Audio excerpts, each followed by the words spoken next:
is the Revisionary Podcast with your host, Juan Carlos. The Revisionary Podcast. Hello, Revisionaries, and welcome to another episode of the Revisionary Podcast. And as always, I'm your host, Juan Carlos. So, if this is your first time listening, the way this podcast works is we bring on guests, usually comedians, who tell a nonfiction story about their lives in which they wish things had gone a little bit differently. Afterwards, I give them an opportunity to tell the same exact story, except this time they can change any facts or details that they would like about the story. Pretty easy peasy, so I really enjoy that.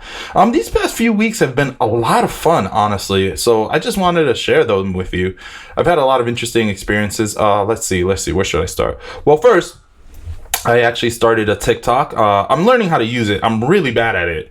I'm putting out videos. I don't know how people do some of the more advanced things, but once I figure it out, watch out, world, because TikTok videos are coming. I will be a TikToking, so that has been a lot of fun for me. It's Juan Carlos comedy, just like all my other stuff, so you guys, if you so want, you can follow me and watch my videos. Let's see what else I've had in the past few weeks. I've had the opportunity to sit down with Nicole Anthony twice. So for those of you guys who've been listening along, she was a guest on our live episode of the Revisionary Podcast, which was a lot of fun. And in addition to that, she actually invited me to be a guest on her show, Hello Friends, which was also a lot of fun. So make sure you check out that episode. That was pretty cool, sitting down with her and getting to meet her co-host, Eric, who was a lot of fun. So we've been doing a lot of that. And honestly, the other thing is I'm excited that, things are going up and around, and I'm fully vaccinated, so I've done that. So I'm, all in on the live comedy, and I'm actually putting on shows. I've been trying to raise money for charity. As you guys can tell, I kind of enjoy trying to give back where I can. I do it via this podcast. I'm always encouraging you guys to support different charities, and I let our guests pick the charities. But in addition to that, I actually just got into an arrangement with this brewery called Narrows Brewing in Tacoma, Washington, and they're actually letting me put on a show once a month there, where each month we're going to be raising money for a different charity. So that's really exciting. I got dates throughout the end of the summer, so make sure you check it out if you're in the area. Just come on down, say hello, come meet me in person. Let's take a picture together. And we're actually raising money for a lot of good causes. Like, for example, next month in May 15th is the next one at Narrows Brewing in Tacoma, Washington. I'm actually raising money for one of the charities that I learned about via this podcast, which is Charity Water. So that should be a lot of fun. So if you're around, like I said, come say hello, come check it out. And I'm also really excited for the guest this weekend. We actually have Kenneth Mclaurin, who is a pretty cool guy. I met him in such a cool way. I'll tell you a quick story. So as I mentioned before, my little brother's graduating from Cornell. Very proud of him. And while I was trying to find a way to perform in Ithaca, New York, so that I can, see my little brother, it was just an excuse to visit him, quite honestly. But I put out feelers and I started asking around, and actually Madeline Smith, who you guys know from the podcast, she introduced me to Kenneth and was like, hey, here's a guy who might be able to help you. So I chatted with Kenneth and we hit it off immediately. Then I'm like, oh, this guy's really cool. I actually really enjoy him. So we worked it out. He invited me up. I performed during Chili Fest, which was pretty awesome. And went up there. It was actually... So here's the thing. You learn when you perform in different cities, different things about, different cities, whether it's the demographics or stuff like that. What I learned is apparently I should have water on me at all times, especially if I'm going to perform someplace with a higher altitude, which I did not account for. So I was actually doing the show, and mid-set, I started dying. I was like, couldn't breathe because of the altitude. Like, I just did not account for it. So I had to order water from the stage. I'm like, hey, someone send water ASAP. It was just it was not a good look. And the worst part about it is I'm sitting there choking. And people are just laughing hysterically. They think that it's part of the act. They're like, oh yeah, he's joking around. I'm like, no, I'm actually dying up here. Literally dying up here. But those are just some of the cool stuff that happens, you know what I mean, when you get to perform in different rooms and different areas. So that was cool. It's a story I kind of look back on it now and laugh. But anywho, without further ado, let me go ahead and get Kenneth on the line. Hello, Kenneth. How are you? I'm doing pretty good. What's good with you, Juan Carlos? I'm doing phenomenal, and thank you for coming on the Revisionary Podcast. Welcome to the Revisionary Studios. Oh, thank you. I'm glad to be here in the studio. You made it. So what have you been up to? Oh, man. What have I not been up to? Actually, I'm really excited about all the projects I got going on. My favorite one is Black Ass Trivia. I got this virtual trivia game that we're doing. We just did the first one last month. The next one's a couple of weeks, and it's Black Ass Trivia.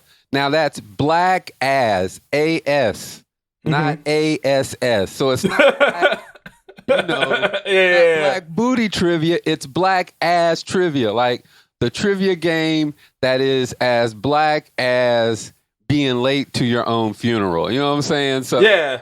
So it's a cool virtual trivia game that we got going on. It's better than any trivia game folks have seen online. We got audio, we got video. My wife is the co-host. It's the blackest trivia game. We give away money, so I'm excited about that. Then got some other projects going on, man, where I got some grant money this year. Kobe was trying to hold the brothers down, but eventually the New York State Council of the Arts and the Community Arts Partnership came through and hooked the brother up with some grant money. So we're going to make a short film. Oh, that's what's up. Yeah, and then we're going to teach like 8 kids how to make little digital stories. And then also we're going to film a movie hopefully this summer that we got money to film last year, but COVID threw us under the bus. And then also we got an all black everything arts festival virtually coming up in the end of May. So it's a lot of things your boy Kenny Mac is doing. Let me ask you a question. You opened up by telling me that you're doing Black Ass Trivia, and I'm trying to figure out where in Central New York did you find more than 3 black people to hold this trivia party? Like, what is going on there? Well, yeah, so check it out. This is the cool thing. Like, we do it virtually. We do it online. Oh, I see. So at the last one, we had folks from Erie, PA. We had some people from California on. We had some people from Trumansburg on. We had a couple folks from Ithaca. So we get people from everywhere, man. It is the blackest trivia we got out there. Every question is melanated. I feel like outside of California, you just named a bunch of places that wish they could find other black people. Like, that's what I heard the entire time. I don't know, man. So my wife is from Erie, PA. Yeah. And every time I go there, I get the feeling they wish that there was more white people around. Let me rephrase that comment. What I meant was the black people there wish there were more black people around. That's what I'm saying. I don't know, man. Erie, you look around, you be like, wow. Maybe like one white guy would be good in this neighborhood. Oh my gosh. Oh my God. Absolute absurdity. So you said you were also working on a movie. What could you tell us what that's about? Can we talk about it? Yeah, we got a couple of things going. So last year we got funding. It's a guy I work with. He's part of the Token Artist Collective. You know what I'm saying? Get down or lay down. Tax strong. What's up?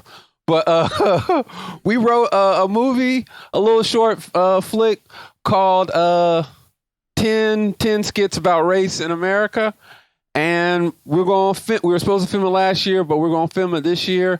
And then last year during the when COVID hit, I put together another short, what was it called? The anti-racist so you think you're an anti-racist competition. Sure. And it was cool, man. I dug it. We promoted it as a competition for anti-racists, like a dunk competition or a skating competition for anti-racists. We asked people to join in, and we were gonna have a live Zoom thing where we were gonna pick the most anti-racist person in Ithaca. But it was really a script. Sounds hard. Yeah, it was so funny. It was really just a scripted bit I wrote. So it was like 45 minutes where Like everybody knew the answers and everything they were going to say. So it was just like a really long skit. So that was fun. But in the end, so I did that. We did it online, and it actually got a pretty good reception. Somebody from one of the papers watched it and gave us a review. Right. The paper. And so I wrote a grant to now we're going to try to film it. Like it's film it and then make it into a nice movie instead of some shady thing on YouTube. Okay. That sounds big. That's pretty dope. Yeah. So like, it's cool, man. I'm really excited about it. It's intimidating, but I think I got it, man. We're going to do it. So, yeah, it's a lot going on, and but I'm really excited about the Black Trivia. That's the fun thing. That's the one popping to happen. That's the one that gets you. Look, man, I even have a theme song. We made a theme song for it. You know what? When this is done, we're gonna have to share that theme song on the Instagram page so the fans can hear it. Oh, most definitely. I want to make sure every single revisionary out there gets a chance to listen to it. So let's jump right into this, because for background, like, you know, I love talking. I feel like we'll talk for like 2 hours if I don't like just jump right into this. Oh, you're right. We will. We really will. So, Kenneth, the stage is yours. Go ahead and tell us your story. Well, so my story starts off in Benin, West Africa. I was there because at the time I was working for a refugee resettlement agency called Search World Service. And what we did was, if you were in one of the 46 sub-Saharan countries and you were eligible for resettlement in the U.S. as a refugee, what we did was we went to where you were. We helped you understand and fill out all the forms that you would need for the interview with the immigration officer. We listened to the story that you were going to tell them and helped you document it and translate it into like a way that Americans will understand it. Then what we also did was we would bring in the interpreters and arrange all the logistical support. So when the American immigration officers came to do the interviews, bam, like they just came in, bam, they sit down, they would interview like 10 families a day and just like sort of make it easy. And we were doing that work in Benin, and we were working with Ogoni refugees from Nigeria. And these were some really cool cats, man. Some really laid back, cool cats. And the interpreter that I used to work with always talked about Nigerian movies. He was always like, "Oh, Kenny, you got to come check these Nigerian movies." Wait. When was this? This was in 1998. Oh, okay. So way before I was born. Got it. Just kidding. Go ahead. Yeah, man. This was in 1998, like way before even like people in Kenya. So I was living in Kenya and we traveled to Ghana. Now, people in Kenya didn't know about the Nigerian movies then. Like, This was back in the day when Liz Benson was like the hottest Nigerian movie star out there, right? You know what I'm saying? In all the movies. So I was chilling in Ghana, and it'd be after like we'd finish the day with the interviews, and we'd be sitting like outside of the compound under the tree drinking some palm wine, and the guys would just be talking about these Nigerian movies.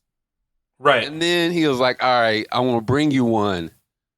So they brought a movie. I don't know where they got this movie from, but we didn't have any place to watch the movie where we were. So they brought the movie to the compound, and we went to the movie theater. So at this time, the movie theater was like, it was cool though, man. It was just like a small tin shack that had like a 24-inch TV in the front, and it had uneven wood benches set up in like stadium row seating, and you probably could sit like 12 people in it. So he took the movie down there, and it's like we rented the place for a private VIP sort of screening. Sat in there, watched this movie called Piccadilly Circus. Okay. Nigerian movie called Piccadilly Circus, one of the best ever. At the beginning, it's a scene where a huge mask is smoking marijuana, smoking a joint. Right. It's great. It's great. So we're watching, and I was like, oh my God, this movie's so good. This movie's so good. And he's like, hey, Rasta, because I had big dreads at that time. He was like, Rasta. I see. You don't see now, but you believe me. I wasn't going to say nothing. I was going to let that rock. Oh, no, man. You're probably like, what? No, man. I had dreads, man. I had a curl. I had curls. I had a perm. I had it all. But he was like, Rasta, man, you need to check out all these movies. If you go to Lagos, you can just get them all. You can just get them all. And I was like, dude, it is no way I'm going to Lagos, man. You know what I'm saying? I'm like, Lagos, they kidnap everything. You know what I'm saying? Like, they kidnapped Jesus. I was like, I'm not messing with Lagos. And he's like, oh, man, it's cool. We'll go with you. I can take you. I was like, man, you're a refugee. You can't go back to Nigeria. Kill you. I'm not going with you. I'm like, you're here because like they're trying to kill you and you ran away. I was like, me going with you is like a target on my back. And he was like, that makes sense. And then like this would, I probably shouldn't say this, but at the time I was thinking to myself, now this really makes me like believe your refugee claim a lot less. You know what I'm saying? Right. And he'd be like, I can never go back. They'll kill me. Unless, you know what I'm saying, they got a hot movie out. I'm back for that. But he was like, nah. So check this out. He said, what I can do is I can give you a boy I work with to take you to Nigeria. And take you to Lagos. And after like, we were there for probably a month. So a week of being in the bush, being sort of bored, drinking a lot of palm wine. It was one weekend. I was like, bam, you know what? Let me try this Lagos thing. Right. So he was like, all right, I'll get you the kid. I came up with the plan. I was going to Lagos. I was going to Lagos and I was going to tell them I'm a Liberian refugee. And I have an opportunity to go to the U.S., but I need to get my papers from the Liberian embassy in Lagos. Mm-hmm. That was my story. And then I also just needed a whole bunch of money or to bribe my way through anything that will come along. And so the way you do it is you get your stack of cash and you put it in small little bundles and put the bundles like everywhere. So have some in your pocket here, your front pocket, some in your socks, some in your underwear, like little under your hat. Just hide money everywhere. So whenever you go someplace, you are always giving the person the last you have. Mm-hmm. You know what I'm saying? Yeah. Like you're always giving them the last you have. So you'd be like, here, and they'll be like, we need more. You'd be like, I don't have any more. We need more. I don't have any more. We need more. Okay. So then you go to another pocket. This is the last. They'll be like, all right, go. So I was prepared. Money all over myself in pockets and crevices. My story about being a Liberian refugee. Bam. I had my Nigerian guide with me. Hold on. I gotta ask, and I gotta ask, and excuse my sheer ignorance because I legitimately don't know. You telling me you walked through and you blended in and no one knew you were American? Oh, yeah. So nobody knew I was American, but they knew I wasn't Nigerian. Got you. Because I'm saying, like, I wasn't Nigerian. I got East African. I got a lot of East African. I got some Central African, but like nobody thought I was American. Okay, because I feel like people look at Americans and they know. I feel like so something about the way Americans walk or the way we like conduct ourselves and our body. Like people look at it like, nah, bro, you're an American. You know, it's funny. It like in Kenya when I was in Kenya, like As soon as I got to Kenya, got out of the plane and walked around. Folks were like, "Oh, you're an American. You're an Akata." But when I was in Nigeria, they were like, "You're not a Nigerian," and that was enough. Sorry, I distracted you from your story. Keep going. No worries. You know what I'm saying? It was like, "Oh, you're not a Nigerian. That means you're a victim." Like that was enough. You know what I'm saying? So, but everything was cool until we got to the border, and like, Nigeria is just the border is so cool. So the first thing they do is you have the border, like legal border, right? It's like a road, and there's like the border stop, and you can drive and you walk and you go right now. Right beside the road, is the illegal border. Okay. Right? As in, like, if I'm standing here, if I'm standing on the road, I can put one foot on the illegal border and have one foot on the legal border route.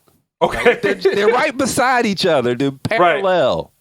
Right. Okay. And then there's actually more people walking on the illegal border than there is on the legal border. Why? Apparently because people don't have documents. Gotcha. And are doing illegal things. People are just doing more illegal things at the border than they're doing legal things. And so on the illegal border, there are several bandas, like little grass huts all along the border. And so what happens is, as you walk by, there are guys standing outside, and they'll look at people, and then they'll just be like, "You come here. You come here." And you go in the hut, and they'll be like, "You're under arrest. So and so and so. You're on the illegal border. Give me money." And you're like, "Okay." And you give them money. And I remember somebody was like, "What? That's bribery." I'm like, "No, you just paid a fine." Like, I was doing something illegal. He caught me, and he was like, "Pay." I was like, "I just like here on the spot fine." So like that happens as you go across the border, and each banda closer to the border is somebody who is more and more important. Mm-hmm. So they get more and more money. I got to like the fifth one, and the dude looked at me and looked at the guy I was with, and he was like, "You know what? This guy you're with is a car thief. I know him. He's one of these young kids who come back and forth and steal cars in Nigeria. I wouldn't trust him. Like, you go to Nigeria with him, he's going to kill you." Oh, no. Then he put the kid in handcuffs, in like old, like 1870 handcuffs, like manacles, not even handcuffs. He put him in manacles, put him in a corner, and then pulled out a rubber whip and beat him with it while I was standing there, right? Yeah. And in my head, I was like, this is one heck of an intimidation technique. And then he stopped and he was like, "Yo, check this out." And this is what he told me. I remember this. "I don't care what you want to do in Nigeria. Rob, steal, murder. I don't care. You just got to pay me to get in." Oh my gosh. That's and insane. all I wanted was some movies. I wanted some movies. Right. And then he was like, "Look, you lead this guy here with me, and I'll give you one of my guys, like, to take you, do whatever you want to do, and bring you back." And I was like, "Wow, this is a conundrum I did not plan on," right? You know what I'm saying? Right. Like, the guy who's just extorting me has just told me that the person I'm with and I'd put my trust in is going to kill me. And then he's like, "Now I'll give you this guy who will take you in and bring you back safe. And I'm like, I never thought about dying until I met this guy. I never even thought about dying until I met you. And somehow I don't seem like I'm very safe with like you. And then the only person who knows I'm here at this border, you've handcuffed and whipped. I was like, let me just take the handcuffed and whipped guy. Yeah. And I'll try my luck with him. I was like, maybe like he'll feel good that I saved him from slavery and potential like death. So he was like, all right, y'all go. And he said, but I'll send this guy with you to get you across the border. And whenever you come back to the other side, go to the fat fish lady. Call me, and then I'll send somebody else to get you. Bring you back. I was like, all right. So then he uncuffs the guy. The guy thanks him, thanks me. And as we're going out, the assistant to like the security officer grabs me by the back of my pants, like frog marches me out and down like the street. Like a criminal? Yeah, like grabbing me by the back of my pants, pulling me up, frog marching me down the street. Right. And I'm like, oh my God. In my head, I'm thinking, maybe I made the wrong decision. Right. All of the movies I've seen, this is like happens before people get executed. But apparently what he was doing was acting like he was arresting me to take me past all the other more senior people. So when we got to the other side, he let me go. So then I'm like, this is great. Yeah. That's over. Now I'm just going to hop on this bus, this Matatu, this minivan, and ride to Lagos. Whoa, was I wrong? So there is a lot of police and military in Nigeria. So like there were so many police stops between where I was and where I wanted to go. So, right. Like there would be a police stop. That's the police stop. And then you're at the police stop looking, and like maybe 100 yards down, there is a military stop. And then maybe another 100 yards down, there is a special branch military stop. And then maybe like a couple of hours down, there's the army. So every time you get there, the bus stops, and then the people walk around the bus and look in.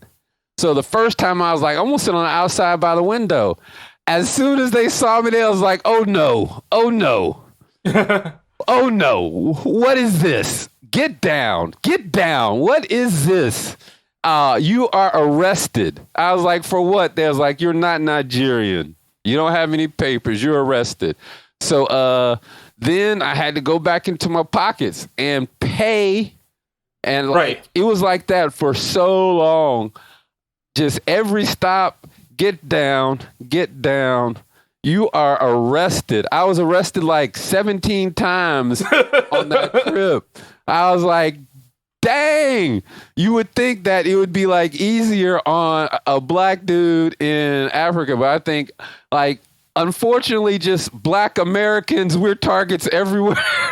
Yeah, apparently. We're targets for arrest everywhere. But that happened until like eventually we got to like the capital, got to Lagos. I got out. We went to a market, man. If you haven't been to African markets, it's a whole story amongst itself. But I went to the shop. I bought like 15 cassettes.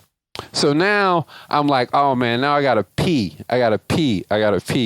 I'm looking around. There's no bathrooms and whatnot, and people are, it's like, people are peeing and like, hey, right? We're men. I'm an African man. I should be able to pee wherever I want to pee, right? You know what I'm saying? Right.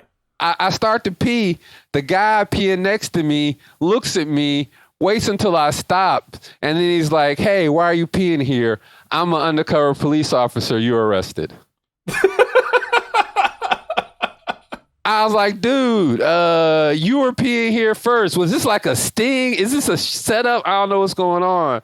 But like now the dude who I was with, we were talking, and of course you know what it was. I gave the guy a little bit more money. I gave him some more naira. That's what they call it in Nigeria, naira. Right. I gave him a little bit more naira.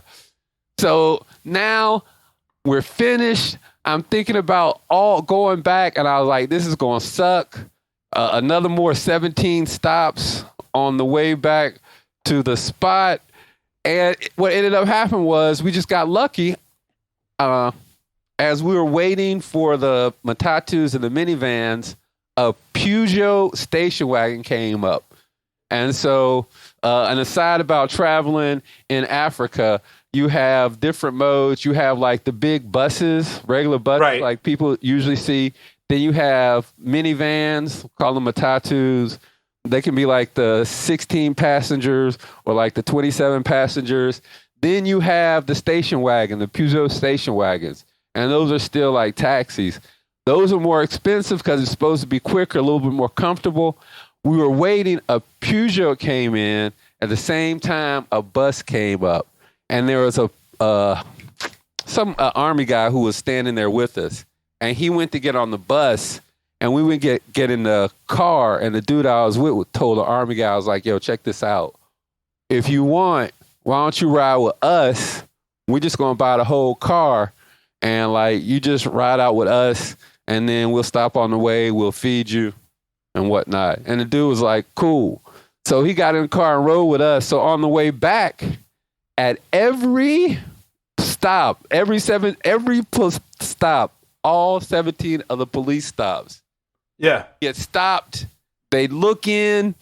They'd salute. He'd salute. They'd say something to each other, and bam, we would keep going. Yeah, it took me like 4 hours, like maybe 4 or 5 hours to get to Lagos from the border, and like 45 minutes to get back. That's insane. Yo, it's crazy, man. It's crazy. I was like, yo, Nigeria, I'm never coming back alone. Like, never. But and then the funny thing is, so we got back and it worked just like he said it, man. We found the fat lady selling fish. Right. Like, she pulled out a cell phone, called the guy. He came over on a moped. And this time I got back on the moped and he sped back like to where the banda was with the boss who let me through and handcuffed and beat the guy earlier and whipped the guy earlier. And once we got there, the guy was nice. He was like, how was your trip? Did you enjoy yourself? I'm glad you're here. Oh, you got movies? Check this out. Let me send you a car where you can hide the movies. So if you get stopped, like nobody's going to ask you about, what do they call that? Illegal importing? I don't know, but like, smuggling. Right. That's it. Smuggling. He was like, hey, you can get caught for smuggling. So here, take this car. So he hooked me up with a taxi driver and a taxi. So now this taxi had a special compartment underneath where you could put like illegal things. So if the car got stopped and searched, you can't see like the contraband easily, or you can't find it easily. So they stuffed all my movies there under in the car. Paid the car driver, gave the big boss Nigerian guy a hug. You know what I'm saying? He was like, hey, come back anytime you want, American. Good doing business with you. Got back in the car and went back to like Benin that evening. Had a couple of shots of some alcohol and then ended up in the club that night. I have questions for you. All right. Let's start with this. Explain to me how you explained to him how you, quote unquote, had no more money, yet you could afford to buy all these movies you came back with. Oh, well, the thing is, everybody knows that there's more money. Like, there's always more money. Like, but have more money is a way for you. Like, whenever I'm like, I don't have any more money, that's a signal for me to be like, is that enough? Please say that's enough. And then the guy's like, okay, I'm satisfied with what you gave me. Go ahead. Yeah. The business deal is done. How did you know that you could trust the dude? Like, when he was saying, "Oh yeah, let's bring this army dude who you don't know, and we're gonna get you and him and me alone in a private car." I didn't, but like again, at this time everything was over. I was like, shit, I'm going home. I was like, they could have kidnapped, murdered me, done all this thing. I was like, if they kidnap me and kill me and take the movies now, like in some ways I deserve it for just being so stupid. Were the movies worth it? Oh, most definitely, man. I remember when I took the movies back to Kenya, we were watching them, and like again, this was like '98. Like even like all of Africa hadn't been introduced to the beauty and the wonder and the creativity of Nigerian movies. So let's go ahead and go back into this, and let's do this quickly because we're running short on time here. If you could retell this story, what would you change about it? How would it be different? If I could retell the story. Yeah. So like, what facts or details would you change about this story? I don't know, man. Actually, nothing. I don't know. Okay. If I was going to change any facts or details about the story, I would add more drama. So, no, seriously, I would have myself being kidnapped. Yeah. I have myself being kidnapped, and in the process of me being kidnapped, I would learn to speak Igbo, and I would form a relationship with a young Igbo woman there. She would help save me. And then once we got free, I would find out that her father is a Nobel Peace Prize laureate, and he's won something. Like I don't know. I would just need to hop it up some, like, cause that used to be my best story. Like whenever I'd go to a new job, I would tell people this story, and it would amaze folks. So check this out. Upstate New York. So when I moved here to upstate New York, right, I'm telling you, like, this story kills people from upstate New York. Like if you find somebody who's lived in upstate New York their whole life, they're like, oh my God, what? Like, it's a great story. I have one last question for you regarding this story. Before we end this, what would have happened if the quote unquote fat lady hadn't been there? What if she had like gone home for the night or something? I don't know. I might still be in Nigeria, dude. Like, I don't know, man. Like, I have no idea. I love all Africa. I love it. I was there for 12 years, man. I love it. My kids were born there. My first two wives were African women. I love it. But they sold us into slavery a long time ago. And sometimes I'd be scared if the economic situation get too bad, they might start looking at me as another economic opportunity. Oh my God! No, Nigeria. If the fat lady went, I have no idea. Like if my wife is a God-fearing, praying woman, and she might be like, if God would have took his eye off you for a minute, if he would have just blinked while you on that trip, you would have been kidnapped.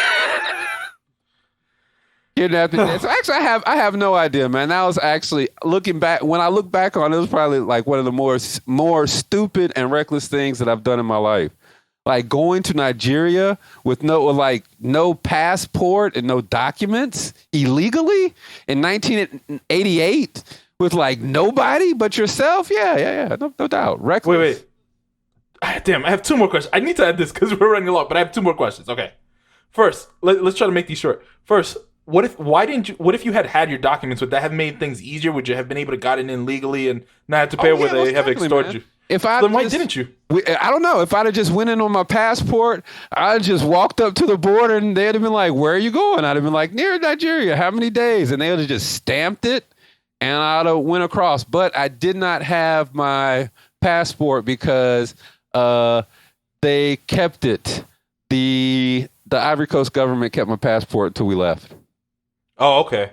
Because we weren't supposed to leave the country. Got it. Okay, that was the key detail that I was missing. And what would have happened if you had ran out of money? Would you still be in Nigeria? Is that? Yep. I would probably be like somebody's houseboy currently. I see. Like I'd still maybe like in working off my plane ticket. I have no idea. So now, as we're winding down, we have two traditions on this podcast that we'd like to adhere to at the end of every episode. The first is we like to highlight a charity or an organization for the revisionaries to support. Usually, we try to pick something that our guest is passionate about. Do you have a charity or an organization that you're passionate about? I do, man. I am passionate about Save the Children Sudan, Save the Children U.S. in the Sudan, or just Save the Children U.S. I worked for Save the Children U.S. for 2 years. And yeah, I was the first Black American ever in the Nuba Mountains in the South Sudan. So I love the work that they do, man. It's actually cool. Stuff like immunizations, school feeding programs, health programs, man. We built health clinics, nutrition, all types of stuff. So, man, it's weird. It's a big charity, but it's close to my heart because I still like know people who work there, and it's a place where we actually can say, like, I can actually say I've seen them save lives and have a really big effect, positive effect on the community. That is amazing. That's a great cause. Thank you for sharing that with us. The last tradition that we have on this podcast is we like to ask our guests to share a quick, keyword being quick, story from their childhood that puts a smile on their face or just makes them feel warm inside whenever they think about it. So first thing that comes to mind. First thing that comes to mind is I don't have anything quick. Oh, I know, fried chicken and watermelon. What about it? Well, like, it's one of my favorite dishes, and my mom really is good at making fried chicken and watermelon. So whenever, like, I see fried chicken or think of fried chicken and watermelon, it makes me think of my mom. Like, whenever I was sad or had bad days and whatnot, she'd be like, here, I know you like this, and she would give me fried chicken and watermelon. And I don't know, it's a short story. It's probably the shortest thing I could say. And it comes up a lot because it's been times where I've, like, here, they were going to do an event. They were going to have a rally for some Black people. And in it, one of the things they highlighted was there were going to be fried chicken and watermelon. And everybody got upset. And then they changed the menu. And it was like tofu and like kava, some healthy stuff. And I was thinking, like, is it because I was just upset because I was like, dang, now I was planning on having something good that reminded me of home, that was actually tasty. And now I'm having something that is just foreign and like, like why? Like, why is it that their stereotypes made me not be able to enjoy fried chicken and watermelon? Like, somebody had just planned a nice meal. like it was I hated, like, a good meal just turned into something stereotypical. So I have no idea if that answered your question. I don't even know if it's quick. No, sorry. That's perfect. No, that was perfect. I want to say thank you for coming on. I'm sure the Revisionaries enjoyed listening from you. Before I let you go, do you have any last word for the Revisionaries? Yeah, man. Revisionary Podcast, shout out to you. Check me out, Kenneth Mclaurin, comedian. That's what I'm in, all my social media stuff. And then make sure you go ahead and check it out. Black As Trivia, BLACKAS Trivia. Check out the theme song. It's hot. Even my mom likes it, so you know it's good. No, that's perfect. I want to again thank you again for coming on the podcast, and take care. Have a good day. Peace out. You too, Carlos. The Revisionary Podcast. That was what can I say? That was a wild story. I mean, look, I told y'all I love talking to Kenneth, man. Kenneth is full of stories, and that was wild. But it was cool too because, I got to learn about a different culture and the way things work in different countries. So that was pretty cool. I mean, I don't know that I would have risked it all for a movie, but apparently those movies are really, really good. I'm going to have to go ahead and find some of those movies he's talking about and watch them. I feel like now I need the context behind the movies that he's describing because I want to know what movie he risked his life for.